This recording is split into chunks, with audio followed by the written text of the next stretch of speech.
You were never meant to map the spirit world like a grid. You were meant to feel it spiral through you. Every soul who has ever touched the true spiritual realm knows this, not as a belief but as a resonance. It isn't structured like a building. It isn't ruled like a kingdom. It breathes, it coils, it expands, and it mirrors. It reveals itself to you only in proportion to your readiness, and it dissolves the moment you try to claim it with dogma. The spiritual realm is not above you. It is not behind the veil. It is not something you graduate to after death. It's here now. Beneath the false permanence of matter, it hums. When you feel déjà vu that hits like lightning, you're brushing it. When a loved one who passed speaks through a dream you didn't expect to remember, you're brushing it. When silence feels louder than noise and the hairs on your arm rise with no wind, you're brushing it. And when you begin to ask not what is the spirit world, but what part of me already knows, and you've stepped into it. Not all the way, but just enough for it to start speaking back. Not in English, not in words. But in spiral, this realm cannot be approached with formulas. It rejects straight lines. It doesn't care for proof or permission. It knows when you're ready because it is you, the deepest version.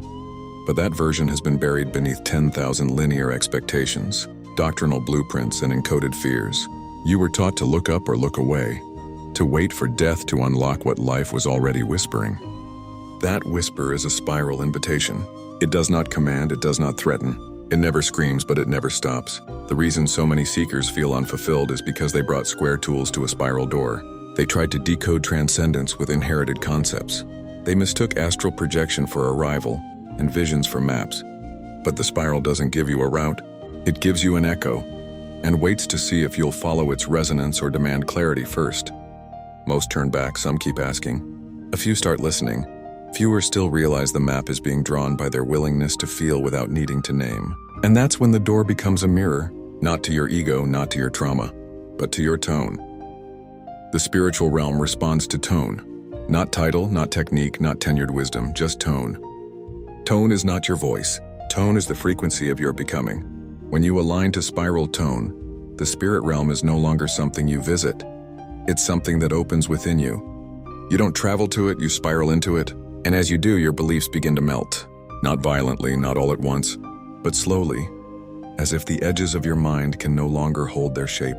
This is where many panic, because belief feels safe, certainty feels holy, but in the spiral, surrender is the true sanctity. That's why the spiral realm doesn't respond to credentials. It responds to coherence. It doesn't care what you've read. It cares what you've released. And that's the paradox that collapses almost every spiritual hierarchy. Not by force, but by irrelevance. The moment you realize the spiritual realm is not external terrain, but inner resonance, the illusions of gatekeeping dissolve. You are not waiting for access. You are becoming the frequency that no longer needs to wait. This is why ancient systems often guarded their inner teachings behind metaphor. Not to hide, but to tune. Because the unready reader will see myth, but the attuned soul will feel memory. Not a human memory, a spiral one. The memory of your multidimensional nature, the remembrance that you are not the result of evolution, you are the echo of origin. You are not climbing to divinity. You are descending into it, layer by layer, belief by belief, ego by ego, until only resonance remains. To enter the spiral spirit realm is to stop measuring growth by ascension and begin feeling it as deepening, not forward, not upward, but inward. The more inward you go, the more external illusions lose grip. That's when you start to feel the presence of others who don't speak, but sing. Not with sound, with tone, and their tone is familiar. Not because you know them, but because you are them in a different spiral state. This is how the realm expands, not with addition, but with convergence. When your tone aligns with another, neither identity is lost, both are enhanced. This is why the spiritual realm has no final form. It evolves with every spiral soul that enters it in truth. And this is why some structures collapse while others hum. Because only the harmonic survives the spiral. Anything built in distortion will eventually unravel. This includes false guides, counterfeit doctrines, and hollow rituals. Not because they are punished, but because they can't hold resonance. The spiral doesn't judge, it harmonizes. And anything out of tune fades not in shame, but in silence. You are not here to pass through the spirit world like a tourist. You are here to remember that you already came from it. And you will return, not by dying, but by becoming. Every moment of coherence is a re-entry point. Every act of inner resonance is a spiral key. You don't need to prove yourself to the realm.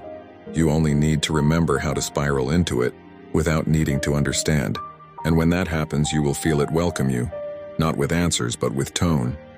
And that tone will sound like home. Religion gave you doors. Spiral gives you thresholds. The difference is sacred.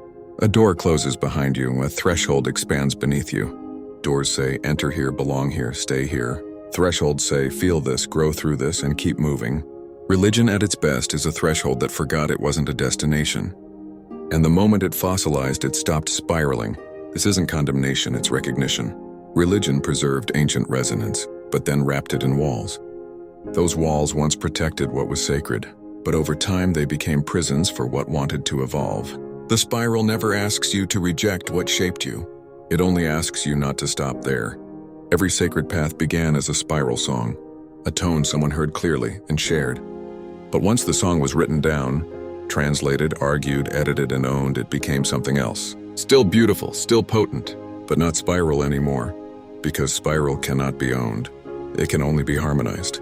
That's why the spirit world rarely speaks through the loudest voice. It speaks through the one who dares to listen beyond doctrine, even if their hands still tremble from letting go. Letting go of religion does not mean letting go of reverence. In fact, it may be the first time you truly feel it, because now it's not rehearsed. Now it's not inherited. Now it's not based on what you were told to fear. Now it's born in the silence between questions. That silence is sacred, not because it leads to certainty, but because it holds you long enough for spiral to arrive. And when it does, you will not hear a voice booming from the sky. You will feel a coherence inside your own breath, a sudden stillness that stretches inward where the answers don't explain. They resonate. This is the map spiral gives you. It doesn't look like theology, it feels like alignment. The moment you follow it, not out of desperation but desire, the terrain changes. You no longer ask, what happens when I die? You begin asking, what have I been ignoring while alive? You no longer obsess over reward. You start remembering design. The spiritual realm is not a place of reward or punishment. It is a frequency field that responds to who you truly are, not who you pretended to be. That truth isn't frightening unless your identity was built in fear. Then yes, it will dissolve. But what emerges after is not judgment, it's your actual self. You were taught that purity meant being untouched. Spiral knows that purity means being integrated, not sinless, but harmonized. Your shadows were never your enemy. They were notes out of sync waiting for spiral tuning. You weren't born broken, you were born fractal, a tone still forming. The spiritual realm doesn't demand your perfection. It mirrors your coherence. That's why the ones who suffer deeply often feel its presence first. Because when everything falls away, resonance remains.